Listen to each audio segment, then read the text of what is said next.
It's Tuesday, the 5th of November. Welcome to TNT. And today the race will be run and won. Yes, I'm talking about the Melbourne Cup at the Flemington Racecourse, an event I've been to many times, so may the best horse win. Yes, I realise there's another race on today, and we will be at the end of the program going to all the online publications and seeing how they're covering the United States presidential election. So that's later on in the program, but we will start with flooding. Nation Thailand reporting Thailand ranks among the top 4 countries most at risk of flooding. And while much of Asia and Southeast Asia are prone to seasonal flooding, statistics show that inundations have been particularly high in 2024. According to World Bank data from 2020, around 1.47 billion people, or about 19% of the global population, face significant risk of severe flooding from rivers, heavy rainfall or coastal erosion.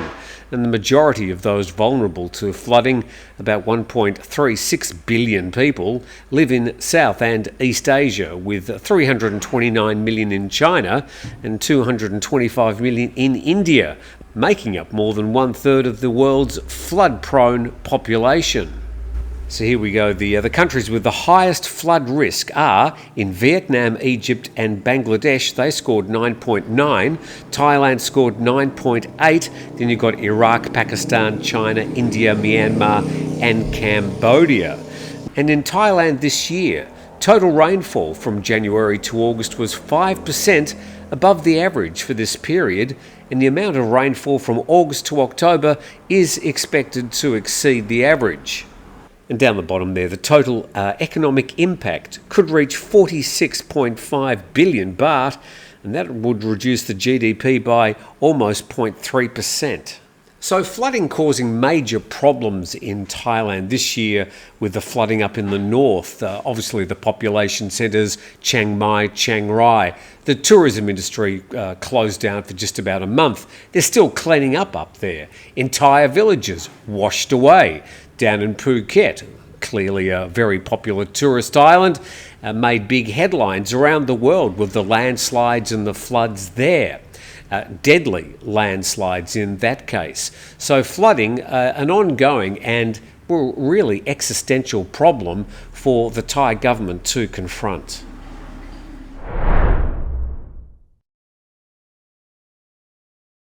So we're talking about some territorial disputes, and there's always plenty of them around Southeast Asia.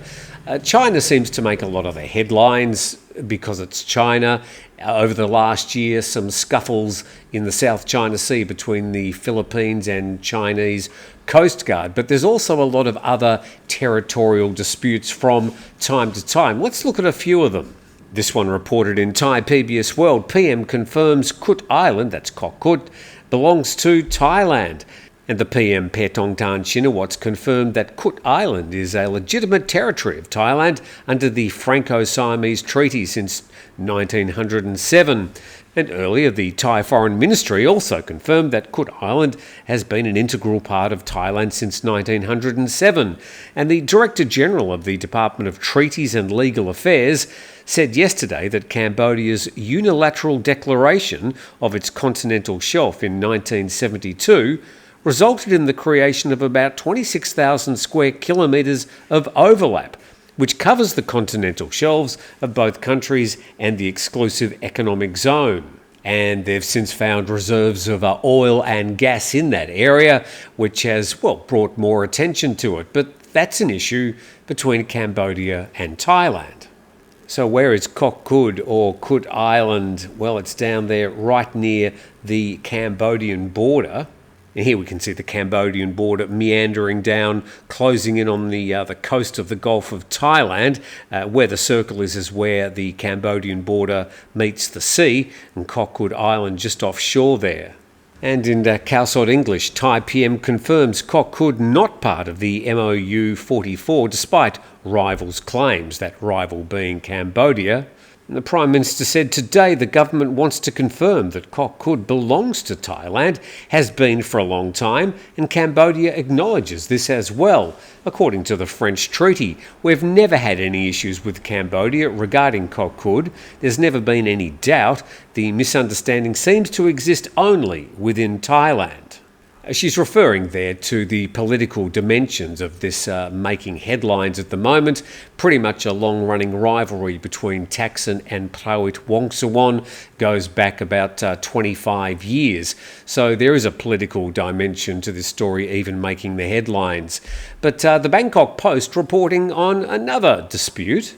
Malaysia complains to Vietnam over South China Sea reef expansion. Malaysia sent a complaint letter to Vietnam over its alleged expansion of a South China Sea reef that both countries claim as their own.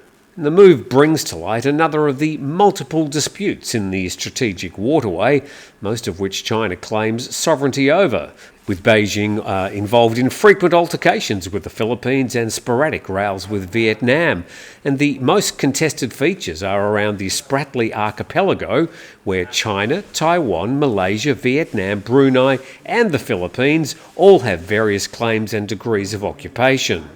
And though complaints between Malaysia and Vietnam over territory are rare, Malaysia's taken issue regularly over what it says is encroachment by Vietnamese fishermen into its exclusive economic zone. Now, the bottom line in all of this is that there are territorial disputes ongoing, and they have been for hundreds of years, and they need to be settled by the parties involved, with China and the Southeast Asian countries. There's no reason for any other country to get involved in these territorial disputes. This is purely between the countries involved, and they should be left to sort out these local disputes.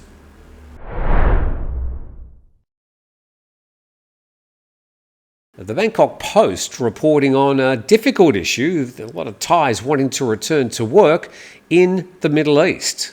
And the headline, Thailand to send 800 workers to Israel despite conflict.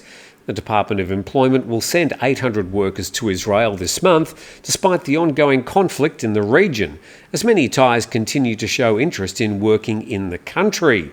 And according to the Department of Employment chief, the workers will only be deployed in safe areas, and in the case of conflict between Israel and Hezbollah escalating further, the government will draw up a plan to evacuate the workers to safety. He went on to say suspending the cooperation won't ensure the workers' safety, as if they really want to work in Israel, they'll find a way to go on their own, which would make it harder for the government to keep track and protect them. And a representative of an Israeli recruitment agency said Israel companies are looking to fill about 2,000 positions, with many looking for carpenters, ironsmiths, bricklayers and tilers. The agency said most companies are seeking men aged between 25 and 45. And at least 3,000 to 4,000 additional workers will be needed in Israel's construction sector before the end of the year. So clearly lucrative for Thais to head back to Israel, and the government trying to find a way around it, acknowledging that the Thais would go anyway. Okay, let's whip around some of the region's online publications, see how they're covering the US presidential election. Starting with the Straits Times, got this story, US Election Day 2024, what you need to know. South China Morning Post has got two stories down the bottom there. As early US presidential voting ends, Democrats are seen to turn out more. The Korean Herald has, well, very, very little indeed, except for this opinion piece. Why is the US presidential race even close? We go to the Jakarta Post and, well, there's nothing on their front page at all. The Japan Times has got nothing about the election. It's simply got this one domestic story about the current US president. And the Irrawaddy from Myanmar's got absolutely no coverage about it. We go to the Bangkok Post. Their headline, Tariffs Likely If Trump Wins, warns experts. And the New Straits Times from Malaysia didn't really have much on their front page except down the bottom. A Pennsylvania judge allows Elon Musk's 1 million voter giveaway. And the VN Express from Vietnam, they had absolutely nothing on their front page at all. And we go to Xinhua, which is the Chinese English-speaking publication. Down the bottom, they've got this story: as Rust Belt on edge, a fractured America braces for election day. So that's the way that the regional publications are either previewing the US election or not. I'm pretty sure they'll have more coverage the next few days when a winner emerges. Thanks for watching today. Hopefully you're more up to date with some of the things happening around Thailand and the region. We'll see you tomorrow.